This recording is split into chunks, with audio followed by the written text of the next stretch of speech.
چې دا څومره تعلقات د انسان وي دا په نرمۍ او په ښه طریقه پالل دې ته خوی وایي. د انسان دا فطري تعلقات دا په ښه طریقه پالل، ښکلې طریقې سره سرته رسول دې ته خوی وایي. لکه زه به یو مثال درکړم، په کور کې انسان دی، مور سره تعلق دی، د مور تعلق په ښه طریقه ساتل چې مور خفه نه کړي او د مور ښه خیال وساتي دې ته ښه خوی وایي. او که دا په ښه طریقه ونه ساتي، مور سره ستغه وایي، د مور حق نه پوره کوي، دې ته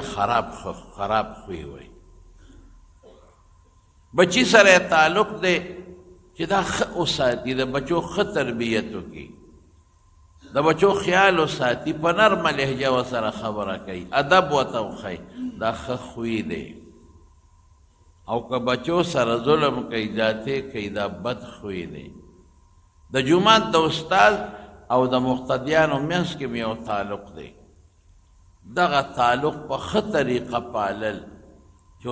مقتدیان د استاد لحاظ کوي، قدر یې کوي او د خپل روحاني پلار په نظر ورته ګوري، دا ښه خوی دی. او که یو مقتدي استاد ته په سپک نظر ګوري، دا بد خوی دی. امام به خپلو مقتدیانو ته په ښه نظر ګوري، لکه د بچو په نظر به ورته ګوري، د دوی اصلاح به کوي چې دې ته خدای خیر ورکړي، د دنیا او د آخر دا ښه خوی دی. او که دا امام صاحب دا مقتدیان رټي او هغوی ته سپک ګوري، دا بد خوی دی. نو د رسول الله مبارک مقصد څه دی؟ بعثتو زه لېږلی شوی یم، وفي روایت انما بعثتو، بېشکه زه لېږلی شوی یم لاتمم مکارم الاخلاق، چې خلکو ته ښایسته خویونه وښیم. دا ډېر اوږد حدیث دی، رکوټې دی خو معنی ډېره اوږده ده، چې خلکو ته ښه خویونه وښیم، چې مور سره به څنګه ژوند تېری، پلار سره به څنګه تېری، بچو سره به څنګه ښکلی ژوند تېری، او ګاونډي سره به څنګه ښکلی ژوند تېری. او که چا باندې شی اخلي خرڅی، دا دواړه به یو بل سره څنګه ژوند تېری، ښکلی شریک به شریکوال سره څنګه ښکلی ژوند تېری، بادشاه د خپل رعیت سره او رعیت د بادشاه سره به څنګه ښایسته ښکلی ژوند تېری. دا ټول پکې راغلی. او په خپله خوی څنګه اوهو الله قرآن شریف کې فرمایي د حضور پاک په شان کې وَإِنَّكَ لَعَلَىٰ خُلُقٍ عَظِيمٍ، ډېر اوچت او لوړ خویونه دي. د پیغمبر مبارک چې چا سره کم تعلق و خشته پاللی دی، ډېره نرمي کړې ده، په خنده وخت تېر کړی دی. حضرت انس رضی اللہ عنہ فرمائی، بخاری شریف کے حدیث تے، وی دا حضور پاک یو موقع باندې ولاړو، یو باندې سیرا او د حضور پاک یو صادر پسرو، خو کلک صادر و، دا غاړه چې و دا ډبله وه، پیړه و، مضبوطه وه. اخو باندې سیو د باندې نه راغی، هغه ته څه پته وه، هغه خو به وی چې دا جوړ څوک مشر دی زمونږه او زه به ترې مال غواړم او راکوي به. د حضور پاک دا صادر یې دونه سخت راښکه که نه، دومره سخت چې د پیغمبر علیه السلام په دې سټې پټه جوړه کړه. وی شابه چې د خدای کم مال د سره دې ماله راکه. اوس که بل سړی وی نو څه چل به یې کو، سپیړه به یې تېسته چې لرې شه مړه. دا چل څوک کوي، اسې خلک وایي چې ماله شی راکه. یا به صحابو ته وی چې یو څو یو وهې، لیکن د دواړو جهانو مبارک سردار مسکی شو، څونه ښکلي خوی دی. فتبسم رسول الله صلی الله علیه وسلم، مسکی شو. یو عام سړی، غریب سړی باندې سیو، رسول الله مبارک مسکی شو، ولې سیز ورکوي واخله. په یو موقع باندې حضور پاک تقسیم کو، خلکو له مالونه ورکول په یو سفر کې. خلق دومره پې راغونډ شو به اکثر د بانډو خلق وګیر چا پې راغي به نه وي مسلمانانو له د آدابو نه به نو خبر چې رسول الله مبارک دی رستو ته او دوی مونږ له مال راکا نو صادر یې اونه کې اون ختوي دا صادر خو راله را پرېږدی که وی کله دې ځنګل د اون عمره مال را سره وي دا مې هم درکې ټول تقسیماوه تاسو به بیا دا نه وي چې دا بخیل دی او نه به هم دا وي چې دا بزدله دی داسې عجیبه خوی خدای ورکړی غلام ته خوشحاله کور بیبي ته خوشحاله گاونډي ته خوشحاله مسلمان نومې مسلمان دا ته خوشحاله یو صحابي راغی او د حضور پاک مخکې ودرېده او داسې رپېده د یارې نه رپېده د هیبت نه رپېده اوهو ځکه لوی شان و د پیغمبر مبارک هغه چې راغی دا اولی رپېدل داسې د هیبت نه رپېده رسول الله مبارک ورته وي مه رپه رپې ولې وی زه څه بادشاه خو نه یم مه رپه ما زه څه بادشاه خو نه یم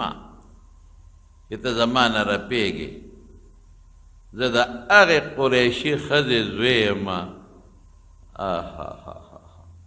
څومره عاجزۍ نسبت ځان ته کوي زه د قریشو د هغې ښځې زوی یم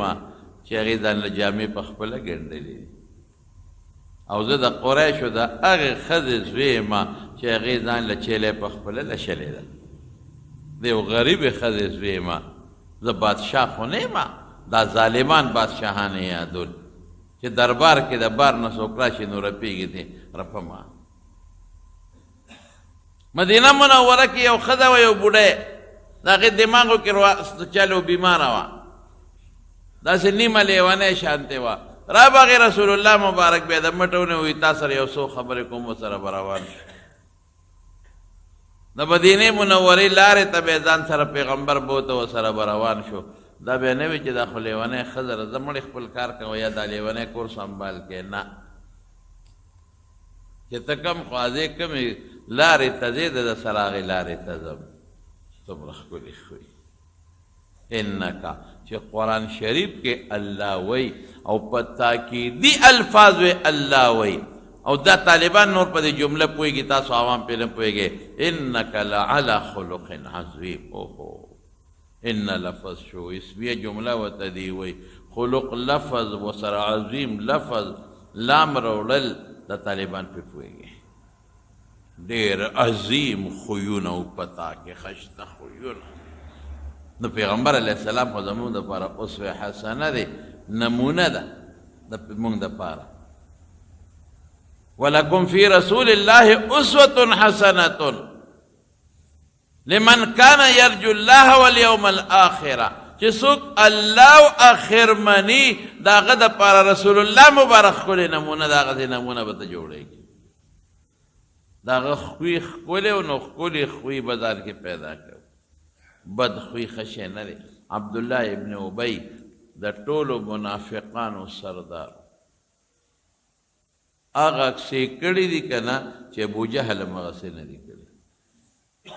د حضور پاک په ذاتي ژوند باندې حمله کړې ده د پیغمبر علیه السلام هغه بیبي چې قرآن ورته صدیقه او پاکه ویلې دی په هغې باندې یو سکیم او سازش جوړ کړو د بدنامولو کوشش یې وکړو ابوجهل نیغ په نیغه مقابله کړې ده او پکې مردار شوی دی امیه نیغ په نیغه مقابله کړې ده پکې مردار شوی دی لیکن دې سپیره د پیغمبر جامه بدنامولو کوشش وکړو عایشه صدیقه به بدنامه کو دا داغ به تر قیامته پورې د پیغمبر په جامه راشي او دویم به د ابوبکر او د حضور پاک په منځ کې روانه راشي دی نږدې ملګری دی ولې چې لور وله پرېږدي نو پلار پې خامخا خفه کېږي داسې سکیم یې وجنګاو داسې سازش یې وچله رسول الله مبارک یې دومره خفه که که نه چې دا زړه یې وله ودړداو چې په یو موقع کې رسول الله مبارک په دغه کې یو میټینګ کوي او مشوره کوي او ټولو صحابه ورته وایي ما به د عبدالله ابن ابی نه څوک خلاص کړي دی ظالم خو وي زما پس د جیب ژوند عمله وکړله ده خو زه ډېر زیات خفه کړم ده خو زما زړه دړدولی دی ده نه به مې څوک خلاص کړي دومره خفه هغه بیبي چې قرآن کې الله فرمایي اولئک مبرؤون مما یقولون لهم مغفره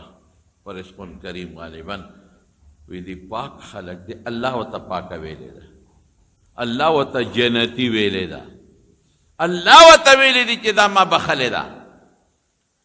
الله و پیغمبر مبارک ته ویلې دي د عایشې صدیقې په حق کې وی دا به ستا په جنت کې ښځی جنت کې به دی بیبي وي لیکن دومره هغه بدنامولو کوشش وکړو دومره کوشش چې رسول الله مبارک دا زړو دړداو ډېرې خفه او دې نه مخکې د احد په جنگ کې 300 ملګري د احد د خوا نه واپس کړل چې جنگ کې تا سره ملګري دي او د میدان ته ورسې او د نه واپس شي چې موږ نه کوو جنگ ستا په اړه به څه تېرېږي دې سره د باقي ملګرو لم خویږي 300 دومره د پیغمبر له دړدولو دومره یې خفه کړی او زوی یې سوچه مسلمانو د دوی نوم یې عبدالله و چې کوم وخت کې مړ کېده نو دا زوی یې راغی حضور پاک ته وایي وی د الله رسوله زما پلار 2 وصیته کړي یو خدا چې ته خپل کمیس راکړه چې هغه ورته واچوي او بل جنازه به هم پرېته کې دومره یې زړه دړدولو چې منافق و منافق چې که بل سړی به چې ښه ده خو زما زړه پخ کړی دی ده خو ټول عمر یو جهاد کې پیغمبر مبارک دپاره دومره سپک لفظ استعمال کړی دی چې هغه د پخلی نشم ویلی ورسره به جنګونه لم ته جهاد لبم ته مونځ به یې ورپسې شاته کاو مسجد نبوي کې به هم ناستو لیکن د زړه نه پیغمبر نو منلی دړه نه د رسول الله مبارک مشري نه و منلی دړه نه د پیغمبر مبارک عزت نه برداشت کېده مونځ به یې ورپسې شاته کاو منافق و جهاد لبته یو وخت ډېر سپک لفظ ویلی دی د صحابو په شان کې او د حضور پاک په شان کې وی زما پلار ویلی دی وی ها زر یې خپل کمیس ورکوي ها دا والا او پلار ته یې واچوه او جنازې لم درځو او چې څنګه جنازه تیاره شو رسول الله مبارک ورغی او مخکې کېده نو حضرت عمر راغی او د پیغمبر علیه السلام سینې ته مخامخ ودرېده نیغ دا په چا جنازه کې اتصلي على ابن ابي القائل يوم كذا كذا وكذا یا دې نه دي پلان کې ورو دي دا چل کړی هغه جنګ کې تا ته څه ویلي دي ستا په حق کې څه ویلي دي او ستا پاکه بیبي دپاره د بېعزتۍ څونه کوشش کړی دی دی ویلي دي دی ویلي دي دی ویلي دي دی ویلي دي ته دې منافق باندې دا د حضرت عمر الفاظ و قسم په خدای د عمر په شان غیرتي شخصیت نو ځکه د چا چې پلار مړي که نه که هغه ډېر خراب وي خو هغه وخت سره بچي خپوي هسې یو خراب سړی وي یو بدماش سړی وي یو ډاکو سړی وي یو غل سړی وي او هغه مړ شي د هغه د بچو مخکې ته ویلی شي چې دا غل نه شي ویلی وجنې دی د هغه د بچو مخکې ته د هغه بد ویلی شي نه شي ویلی لیکن د هغه د ټول قوم او د بچو په مخکې حضرت عمر وایي د جنازې په موقع وایي واوره د چا جنازې له به د هغه د پلار چې د چا د پلار جنازې ته د هغه بد ووایي په هغه میدان کې په هغه جنازګاه کې خدای شته چې خنې ونې دي کې او حضرت عمر هغه میدان کې د هغه بچو د قوم مخکې رسول الله مبارک ته وایي ته په دې منافق جنازه کې تصلي على هذا المنافق ور منافق دا هغه منافق ته چې پلان کې روز دا ویلي پلان کې روز دا پلان کې روز دا رسول الله مبارک تبسم مسکې شوی هر څه ورته یاد کړل دې ته خوی وایي مسکې شو خو چې عمر ډېر تنګ که نو ورته وایي عمره کوم جنازه وی تا ته خدای نه دی ویلی ان تستغفر لهم او لا تستغفر لهم ان تستغفر لهم 70 مرة کوي او یا کرته ولا بخنه غواړي نه بخم نو جنازه کې خو به یو ځل بخنه غواړي خدای وایي که او یا ځله بخنه ولا غواړي نو زه نه بخم رسول الله مبارک عمره که ما ته پته ولګي که نه دې ته رحم وایي که ما ته پته ولګي دا منافق دی دا زما ړی پړسولی دی زما ړی موقه په موقه سوځولی دی دا منافق که ما ته پته ولګي چې د اویو کرتو نه په زیاته بخنه الله بخي د اویو نه وله زیاته بخنه غواړم بیا چې عمر بیا ټینګ شو نه به کې جنازه ټوله دنیا ولاړه مسلمانان هم ولاړ دي او منافقین هم دي قوم هم دي ټول نو یو عمر دلته راشي انی اريد ان یسلم الف من قومه زما دا خوښه ده چې د ده جنازه وکړم دا وروستو قوم یې خدای سم کړي یو احسان پې اړم اخرا وروستو شه نو جنازه یې پې وکړه او څنګه جنازه یې پې وکړه چې قوم یې خوشحاله شي چې څوک دا ونه وایي چې پیغمبر مبارک د ستغې جواب په ستغه کوي د پیغمبر په صفاتو کې دا صفت و عایشه بیبي فرمایي چې د ستغې جواب به په ستغه نه کوه د سخت جواب به په سخته نه کوه عفوه به یې کوله زه عفوه کوم نن دنیا ته ښیمه دا د پیغمبر خوی دی ټوله دنیا ته یې وښوله چې زما دا خوی ده څه کول ما ورسره څه وکړل د قبر نه یې راوویست او خپلې لاړې مبارکې پې پورې کړې لاړې او خپل کمیس یې ورته واچو او عمر ته یې عمره د کافر مړ د کافر زما کمیس ته ته هېڅ فایده نه ورکوي زما لاړې ده پورې مګل هېڅ فایده نه ورکوي خو پرېږدې دنیا ته یو تاریخ ښیمه الله د هغې برکت څومره وکړو د هغه چې څومره قومو او ټول منافقینو الله سوچه مسلمانان کړل د یوې جنازې د برکت او الله پاک وروستو آیت نازل کا ولا تصلي على احد منهم مات ابدا ولا تقم على قبره چې بیا دې نه پس به د بل منافق جنازه کې بس دا دروازه بنده شو د کافر جنازه او د منافق جنازه بنده لیکن د پیغمبر شان ته وګوره او د هغې برکت ته وګوره دا د حضور پاک خوی دی ښکلې خوی خدای ورکړی ښایسته خوی تېره جمعه مې درته په دې بیان ونه کړ خذ العفو د عفو لمن ونیسه وامر بالعرف خلکو ته ښې خبرې وکړه ښایسته واعرض عن الجاهلین او که څوک جاهلان د جهالت نه کار اخلي مخ ته یې اړوه پروا بسه دا ښکلې خوی